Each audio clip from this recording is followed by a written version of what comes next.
अखिलेश यादव, राहुल गांधी। प्रियंका दीदी जिंदाबाद, जिंदाबाद प्रियंका दीदी जिंदाबाद, जिंदाबाद जिंदाबाद प्रियंका दीदी जिंदाबाद, जिंदाबाद जिंदाबाद अखिलेश यादव प्रियंका दीदी, जिंदाबाद जिंदाबाद अखिलेश यादव प्रियंका दीदी। जिंदाबाद जिंदाबाद। नमस्कार नमस्कार, बैठ जाओ शांति से।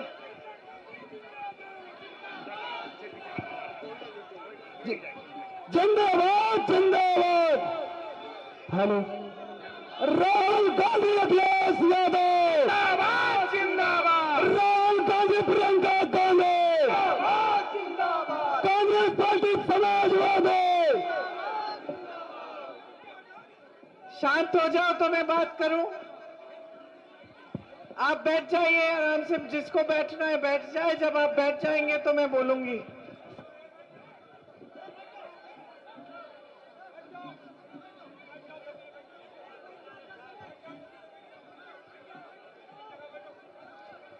तो बहनों और भाइयों, यहां बहुत बार मैं आई हूं, आपसे काफी बार बातचीत की है।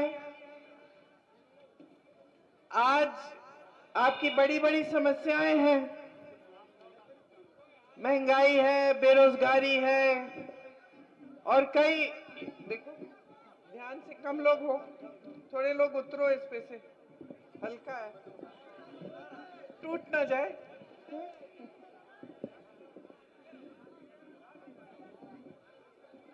खैर, मैं कह रही थी कि मैं बहुत बार यहाँ आई हूँ, आपसे बहुत बार बातचीत की है। ये जो एक बार मुझे याद है कि यहाँ पे शायद एक माइक लटकाया था पेड़ से एक बक्से जैसा माइक लटकाया था यहाँ से, मुझे मंदिर याद है। हाँ, और चल नहीं रहा था, रात हो गई थी। फिर आप लोग बहुत हंसे, जो भी था, कोई बुजुर्ग होगा तो उसे याद होगा। तो फिर हम ऐसे ही बिगैर माइक के बोले।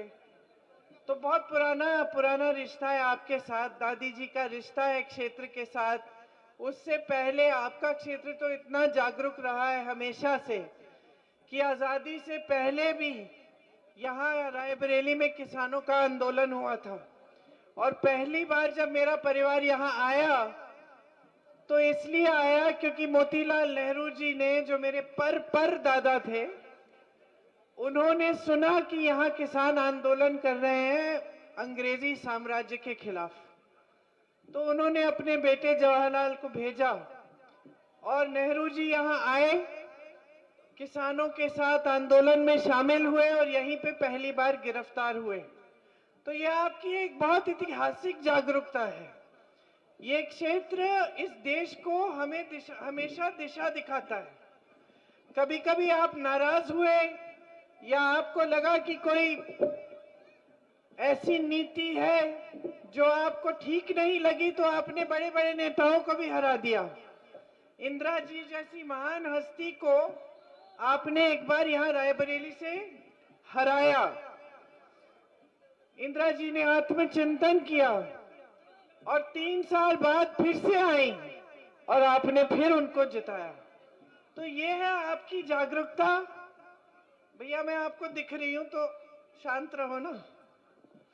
ये है आपकी ऐतिहासिक जागरूकता इस पूरे क्षेत्र की, कि यहीं पे इस देश की राजनीति की नींव डली।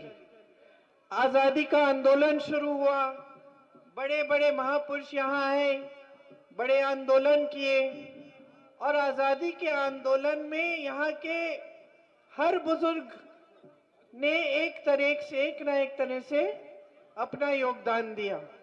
मैं किसी भी गांव में जाती हूं तो वहां पे कम से कम एक स्वतंत्रता सेनानी का घर होता है और उनका परिवार मेरे से खुशी से मिलता है।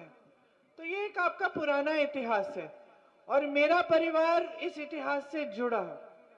तो अब काफी पीढ़ियों से आपकी सेवा कर रहे हैं। आपने देखा है, इंदिरा जी ने सेवा की, देश के लिए शहीद हुई। उनके बाद परिवार के अलग अलग सदस्य आए। अरुण नेहरू जी थे आपके सांसद, फिर क्या नाम है, शीला कौल जी थी, शीला कौल जी भी थी आपकी सांसद। उनके चुनाव में हम आए उनके प्रचार के लिए। और उसके बाद मेरी माताजी जो 20 सालों से आपकी सांसद रही। अब आज गृह मंत्री जी शायद यहाँ आए थे और सवाल उठा रहे थे कि क्या काम किया है नहीं किया है, तो मैं पूरी सूची मंगाई कि माता जी के समय में कितना काम किया है। और पढ़ते पढ़ते थक गई।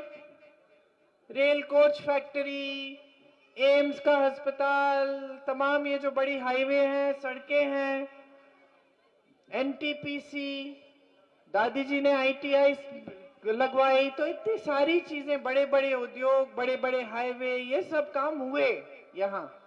तो तमाम जितने भी काम रायबरेली में हुए वो इन्हीं के कार्यकाल में हुए। लेकिन इसका मतलब ये नहीं है कि देश में पिछले 10 सालों में परिस्थितियां सुधरी हैं, नहीं सुधरी हैं। देश में पिछले 10 सालों से नरेंद्र मोदी जी की भाजपा सरकार है। सब जानते हैं उनको, कौन है वो देश के प्रधानमंत्री?